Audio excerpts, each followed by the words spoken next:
Kami lang ang tatayo eh. Po talaga ang buhay ito. Lalabas, walang gustong tumayo eh. Na matapang. Mga kaibigan, thank you sa mga naglabas ng manifesto, no? Love you, love you, love you all. Thank you.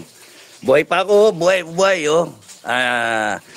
I decided to maintain silence para lumabas sa lungga yung mga kaaway.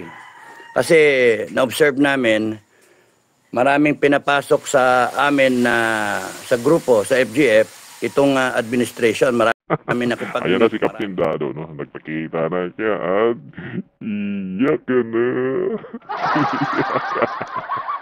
Yun, sinabi ni Captain Dado na nahimik lang siya para lumabas yung mga spy.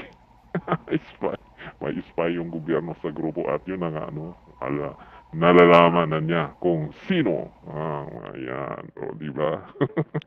At ngayon na yun, sinabi nga ni Captain Dado, no? Kung nagpapasalamat siya sa mga sumusuporta at ngayon ay hindi pinalampas agad itong booking na administration. Talagang nirealtok nila kasama si Tory. Ito, na-realtok agad ang mga team Dul Booking. Oh no! Kala ninyo, ano kayo, panalo kayo. Hindi, nagse-self-destruct kayo. Administration, nagse-self-destruct kayo, BBM. Kasi, yung ginamit nyo pa si Torre, na bastos tuloy yung pagiging general ng tao, ginagamit nyo si Torre. Torre, wala ka sa hulog eh, no? Salita-salita ka pa. Ang suggestion ko sa'yo, huwag ka na magsalita. Huwag ka na magpa-interview. Hindi mo alam yung sinasabi mo eh. No? Kung magpa-file kayo ng kaso, file kayo ng kaso, inciting to sedition, sana dinagdagan nyo, inciting nyo, rebellion, mga ganun, kompletuhin nyo, tapon nyo lahat ng kaso sa akin, haharapin ko. No? May nga nag-offer sa akin na lawyer, pati lawyer's fees, sasagutin. Merong legal team na i-arrange, tapos nun, pati pera, tinanggihan ko lahat. Hindi ako yung tipo na I will cower in fear. Mga loko-loko kayo, mga administration, ano? Pati yung mga mahihinang utak na mag-advise kay Dul Booking, hindi nakaligtas sa fulin dito kay Captain Dado. Ay, nako. Ang hina ng utak ninyo talaga, no? Yung mga nag-a-advise sa kay BBM o kaya kay Tamba, ano kayo eh, ang hina ng utak ninyo eh.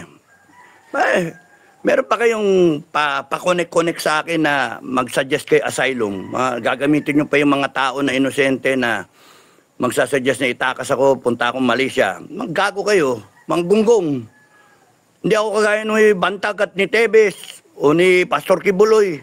Haharapin ko kayo. Kala ninyo, harapin ko kayo. Ang hudyat ko, pagka lumabas yung warrant of arrest, bababa ako, papakita ko, magpapunta ako sa kalsada. At sige, hulihin nyo ako. No? Okay lang sa akin, kahit patayin nyo ako, okay lang sa akin. Eh tapos na yung buhay ko anyway, matagal na akong patay. Manood kayo ng vlog ko kasi. Like, share, subscribe. Nood kayo ng vlog ko.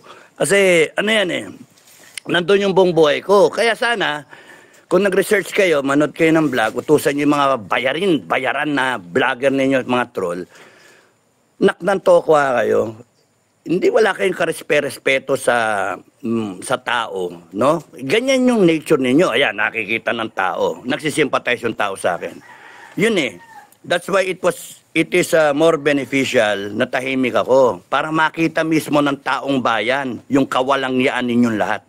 O yan, di nakikita. O ngayon, self-destruct kayo. Lalo kayong madadali. Sabi sa inyo, madadali kayo. Totoo po yan, no? Totoo po yung sinasabi dito ni Cap Dado, no? Na talagang sukang-suka na ang bayan dito sa Dul Booking na administrasyon na ito. Maniwala ba kayo, no? Yung pinapakita kong video, no? Bumili ako ng, isang pirasong sili. Sili na, ano ba yung sabi? Bell pepper.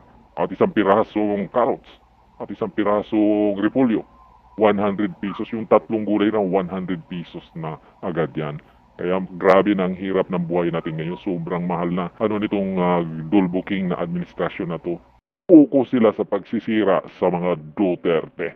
Kaya itong mga kababayan natin tayo, marami sa atin ang sukan-suka na patunay lang dyan, tingin lang kayo sa social media. Lahat na post nila na pabor nitong administrasyon na ito, tingnan nyo, pinagtatawanan. Maghanap lang kayo kahit anong mga post dyan. Kitang-kita nyo, magbasa lang kayo, titingin na kayo ng mga reaction at magbabasa kayo ng mga comment ay buwisit na dito sa administrasyong ito. Kaya tama itong sinabi ni Kap Dado. Mag-file kayo na mag-file ng kaso kung gusto nyo, ha? Okay, harapin ko lahat yan. Mag-file kayo na mag-file ng kaso. Hindi ako natatakot.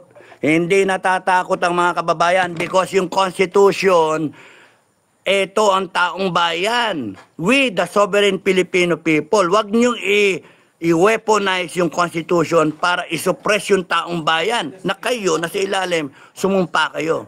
We will uphold the Constitution.